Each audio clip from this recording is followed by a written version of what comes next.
नमस्कार, माझ्या चॅनलमध्ये तुमचं स्वागत आहे. तर पौष महिन्यामध्ये सर्व स्त्रिया सूर्यनारायणाची पूजा करत असतात, पण कहाणी वाचायला वेळ भेटत नाही. तर मी तुमच्यासाठी रविवारची व्रतकथा घेऊन आलेली आहे. तर सगळ्यांनी ऐका. चला तर मग मी कथेला सुरुवात करत आहे. रविवारच्या उपवासाच्या आख्यायिकेनुसार प्राचीन काळी एक वृद्ध स्त्री राहत होती. ती नियमितपणे रविवारी उपवास करत असे. रविवारी सूर्योदयापूर्वी उठून आजी अंघोळ आटपून शेणाने अंगण स्वच्छ करायची. सूर्यदेवाची आराधना करून रविवारी व्रताची कथा ऐकून दिवसातून एकदा सूर्यदेवाला अन्नदान करायची. सूर्यदेवाच्या कृपेमुळं वृद्ध महिलेला कोणत्याही प्रकारची चिंता व त्रास झाला नाही. हळूहळू तिचे घर पैसा आणि अन्नाने भरत होते. त्या वृद्ध महिलेला आनंद असल्याचे पाहून तिच्या शेजाऱ्याला तिचा हेवा वाटू लागला. म्हातारीने गाय पाळली नाही, त्यामुळे ती शेजाऱ्याच्या अंगणातून शेण घेऊन येत असे. काही विचार करून शेजाऱ्याने आपली गाय घरात बांधली. रविवारी शेणखत न मिळाल्याने वृद्ध महिलेला अंगण सारवता येत नव्हते. अंगण सारवले नाही म्हणून त्या वृद्ध महिलेने सूर्यदेवाला भोग अर्पण केले नाहीत आणि त्या दिवशी अन्नही घेतले नाही. सूर्यास्ताच्या वेळी वृद्ध स्त्री भुकेने आणि तहानेने झोपी गेली.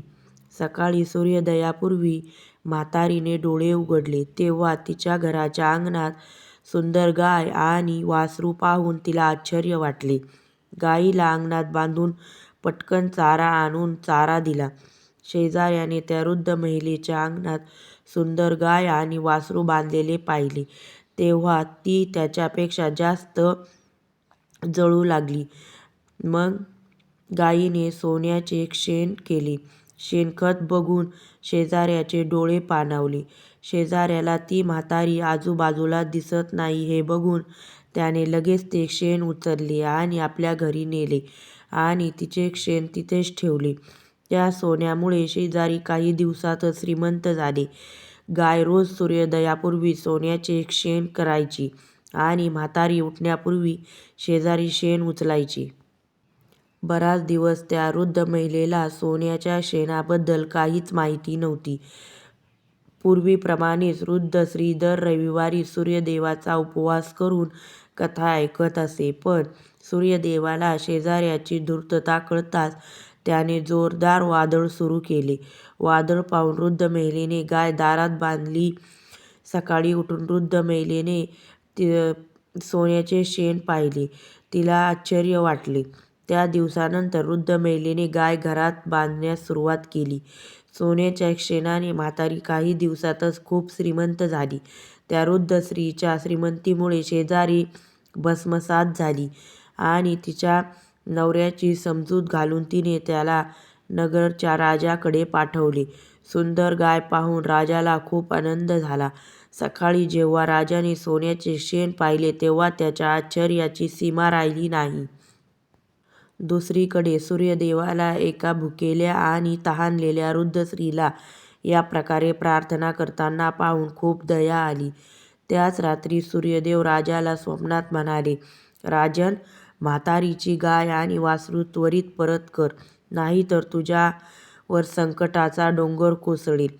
तुझा राजवाडा उद्ध्वस्त होईल. सूर्यदेवाच्या स्वप्नाने भयभीत झालेला राजाने सकाळी उठल्याबरोबर गाय आणि वासरू त्या वृद्ध महिलेकडे परत केले. राजाने वृद्ध महिलेला तिच्या चुकीबद्दल खूप पैसे देऊन माफी मागितली. राजाने शेजारी आणि तिच्या पत्नीला त्याच्या दुष्टपणाबद्दल शिक्षा केली. मग राजाने संपूर्ण राज्यात घोषणा केली की सर्व स्त्री-पुरुषांनी रविवारी उपवास करावा. रविवारी उपवास केल्याने सर्व लोकांची घरे ऐश्वर्याने भरून गेली. राज्यात सर्वत्र समृद्धी आली.